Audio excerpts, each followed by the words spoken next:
नमस्कार। आज हम बात करेंगे बजट की। बजट में मिडिल क्लास की जीत हुई है या हार, इस पर चर्चा करेंगे। और क्या मिडिल क्लास आगे कर सकता है, जिसके कारण और उसको फ़ायदा हो सके और ज उससे जो नैरेटिव है, वो सरकार तक पहुँच सके, इस पे चर्चा करेंगे। क्यों पीछे पहले मिडिल क्लास जो है हार जाता था? क्यों मिडिल क्लास की सरकार सुनती नहीं थी? इस बार आप देखेंगे कि 12 लाख तक का टैक्स रिबेट मिडिल क्लास को दिए गए हैं।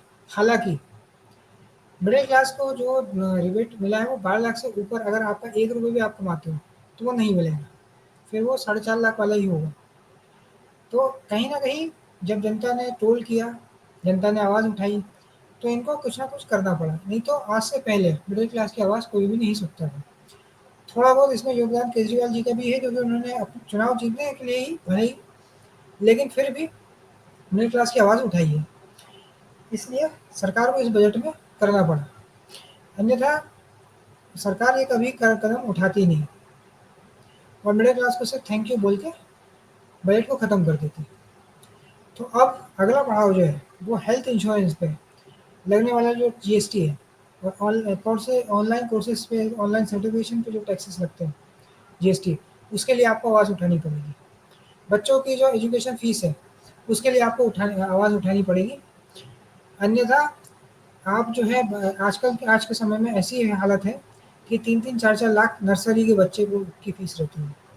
इसलिए सरकार को कोई ना कोई कैप लगाना पड़ेगा, कोई ना कोई रूल निकालना पड़ेगा कि बच्चों के स्कूल जो है वो इससे आगे फीस नहीं ले सकते हैं। नहीं तो आपको भी अपने बच्चों को फिर बजट स्कूल में या सरकारी स्कूल में पढ़ाना पड़ेगा। उसके लिए आप मिडिल क्लास विवश हो जाएँगे। ऐसे ही अगर आप रोएँगे तो सरकार सुनती है। जैसे बच्चा अगर रोता है तो माँ उसकी सुनती है। वैसे ही अब जनता को भी बार-बार आवाज़ उठानी पड़ेगी पेट्रोल के प्राइस पे, जीएसटी पे और ये टैक्स पे। अगर आप ऐसे ही प्रयास करते रहे तो हो सकता है 2-3 साल में इनकम टैक्स खत्म भी कर दिया जाए। हालाँकि उसकी उम्मीदें अभी तो बहुत कम लगती हैं, लेकिन अगर एक बार मिडिल क्लास एकजुट हो जाए, तो वो सब कुछ कर सकती है। अब ये जो 60 प्लस के पेंशनर हैं, ये आँख बंद करके भाजपा को ही वोट डालेंगे। पूछिए क्यों? वो इसलिए क्योंकि इनको कहीं आना-जाना है नहीं, तो टोल टैक्स देना नहीं है। होटल में खा नहीं सकते क्योंकि खाना पचता नहीं है। वो उस उम्र में घूमना-फिरना होता नहीं है। तो इनको ज़्यादा कुछ खर्चा है नहीं और पेंशन मिलती रहेगी। तो ये अभी आगे 20-30 साल जब तक जिएँगे तब तक भाजपा को ही वोट डालेंगे, चाहे कुछ भी हो जाए।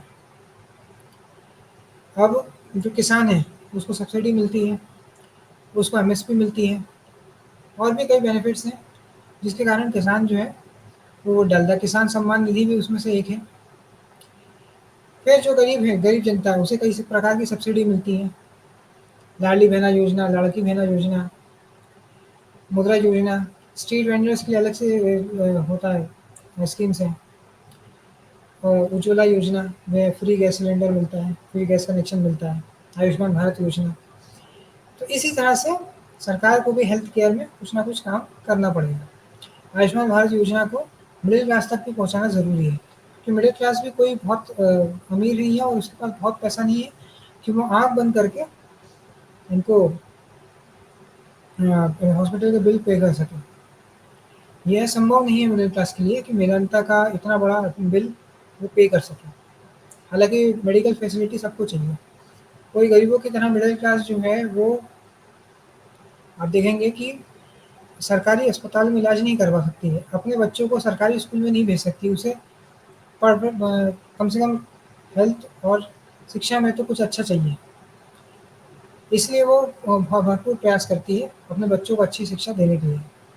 हालाँकि शिक्षा का जो स्तर है, बड़े से बड़े और छोटे से छोटा स्कूल में, वह तो आप सबको पता ही है, जिसका कोई मकसद नहीं है, जो आगे चल के कुछ आपको क्रांति लाएगा ही नहीं जीवन में, कुछ यूज़ ही नहीं है, वो आपको पढ़ाया जा रहा है।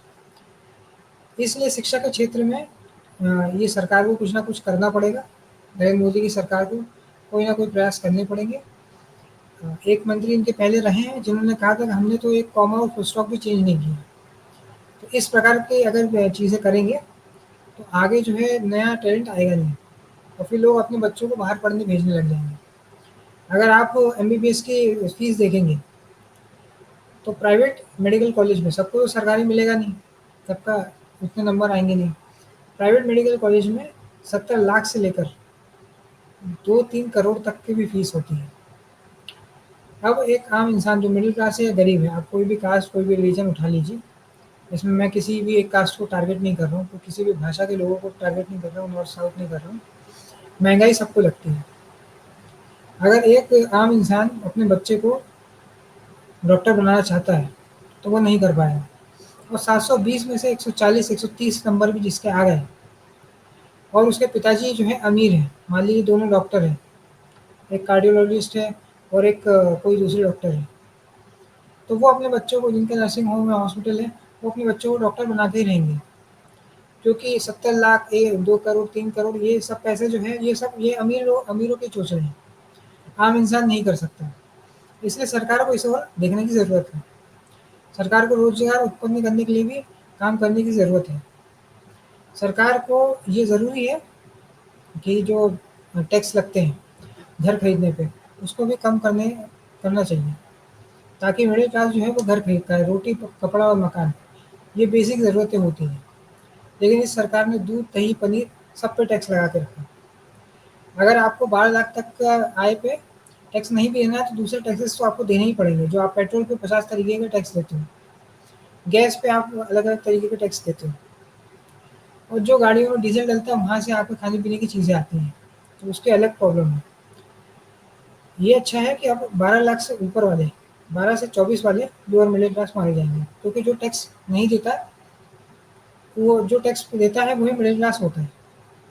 24 के ऊपर वाले मिडिल मिडिल मिडिल क्लास और उसके 50 के ऊपर वाले अपर मिडिल क्लास माने जा सकते हैं।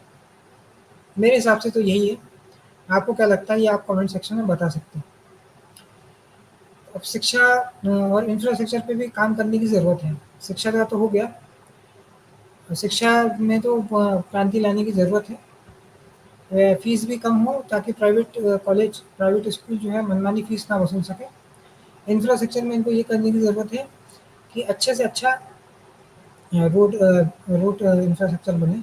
बुंदेलखंड एक्सप्रेस वे में जो रोड कोलैप्स हुई थी, मोरबी में ब्रिज गिरा था, तो कभी ट्रेन एक्सीडेंट होते हैं। एक तरफ तो हम वंदे भारत एक्सप्रेस चलाते हैं, दूसरी तरफ लोग ट्रेन में जानवरों की तरह धक्के खाते हुए ट्रैवल करते हैं। कई ट्रेनें ऐसी होती हैं जो छठ पूजा और दिवाली पे कैंसिल भी हो जाती हैं। इसलिए इसमें समझना पड़ेगा और इंडस्ट्रीज लगे, तो ये 4-5 शहर या 6-7 शहरों तक सीमित ना रहें, दूसरे जगह पे भी लगे। आज आप बताएँ कि मध्य प्रदेश ने आपको सारी सीटें दी हैं, लेकिन मध्य प्रदेश को क्या मिला है? भोपाल में एक आईटी पार्क तक आप 20 साल में खोल नहीं पाए। 2004 में आपकी सरकार बनी थी, 2003 में बनी थी, 2004 में शिवराज सिंह चौहान मुख्यमंत्री बने थे। बीच में 1.5 साल को अगर छोड़ देते हैं कमलनाथ सरकार को, तो हमेशा आप ही की सरकार रही है, टॉपर पार्टी की। तो ये ज़रूरी है कि आपको कुछ ना कुछ काम करने पड़ेंगे, कुछ ना कुछ इंडस्ट्री तो लगानी पड़ेगी भोपाल में, इंदौर में। और जो महाराष्ट्र में गिफ्ट सिटी शिफ्ट हुई है गुजरात में, वेदांता का सेमीकंडक्टर का प्लांट शिफ्ट हुआ है गुजरात में। रिफाइनरी का हम लोग सुनते थे रत्नागिरी में, अब उसका कोई नाम ही नहीं होता है। ऐसे कई सारी इंडस्ट्रीज़ जो हैं वो जो शिफ्ट हुई हैं, वो शिफ्ट होने से रोकना चाहिए और ज़्यादा से ज़्यादा इंडस्ट्री महाराष्ट्र में, एमपी में, छत्तीसगढ़ में, राजस्थान में लगती रहे। हिंदी बेल्ट में भी काम हो और जो डेवलप है उसमें और इंडस्ट्रीज़ आएँ।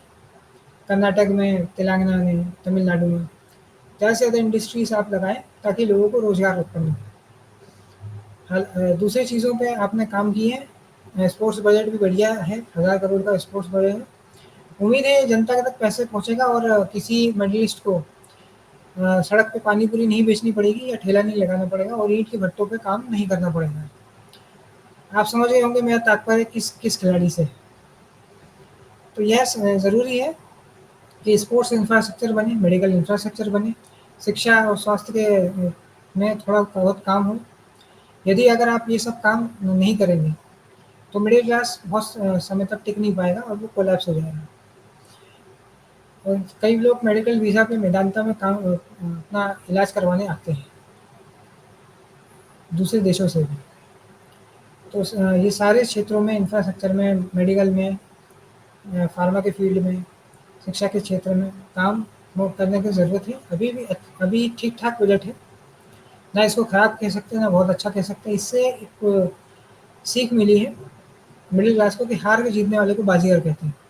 तो आप सोशल मीडिया पे और वैसे बार-बार अगर रोएँगे, मीम्स शेयर करेंगे, ट्रोल करेंगे, तो आपको फ़ायदा होगा। आज हो सकता है कि इनकम टैक्स 12 लाख तक पे छूट मिली है, कल हो सकता है 20 लाख पे छूट मिल जाए और आगे चल के हो सकता है कि इनकम टैक्स खत्म हो जाए, क्योंकि जीएसटी से तो इनका 1,70,000 करोड़ वसूल हो ही रहा है। तो इससे अगर आप प्रयास करेंगे, कोशिश करते रहेंगे, अपनी आवाज़ को पहुँचाते रहेंगे, तो कहीं न कहीं सरकार को भी निर्णय लेना पड़ेगा। आप पीएमओ को चिट्ठी भी लिख सकते हैं, गूगल करें, पीएमओ का एड्रेस क्या है और उस चिट्ठी में अपनी भाषा में, अपने शब्दों में चीज़ों को लिखिए और ब बताइए। जो सोशल मीडिया को एक्सेस करते हैं, जैसे 60-70 के ऊपर वाले हो सकता है सोशल मीडिया को एक्सेस नहीं करते हों, उनके लिए ये उपाय हो सकता है। जो सोशल मीडिया पे लिखते हैं, फेसबुक हो, इंस्टाग्राम पे स्टोरी डालने के लिए, उसमें स्नैपचैट पे सिर्फ़ कुत्ते का फ़िल्टर लगाने के लिए नहीं होता है। उसपे आप अपना विचार भी व्यक्त कर सकते हैं। इसी प्रकार इंस्टाग्राम है, फेसबुक है, ट्विटर है, इस पे लिखिए। टेक्स्ट टेररिज्म के बारे में बार-बार लिखिए और दूसरे मुद्दों पर भी लिखिए, ताकि जनता तक आपकी आवाज़ पहुँच सके। आज के इस वीडियो में इतना ही। अगर ये वीडियो आपको पसंद आए तो वीडियो को लाइक करें, शेयर करें और चैनल को सब्सक्राइब करें। धन्यवाद।